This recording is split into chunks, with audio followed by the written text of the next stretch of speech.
эң биринчи көнөгүмө апам айткан акча чогултуп келгиле деп. Эң биринчи 3000 сомду апам болгон тааныштарынан айтор аябай чогултуу кыйын болгон. Ата энем аскер кызматкерлери, кичинекей эле зарплатада иштеген инсандар.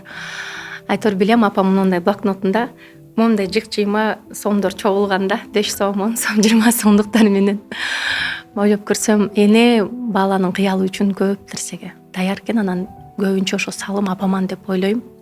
Анткени эне бул кызынын кыялын аткарганга баардык шарттарды түзө турган инсан.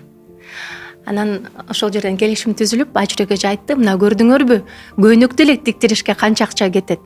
Эми чыгармачылыкта мен көнөгүн да тиктирип берем, ырын да жаздырып берем, бирок эч кандай ортодо баягы акча маселеси болбосун деп. Анан ошону менен 10 жыл эч кандай акча маселеси жок.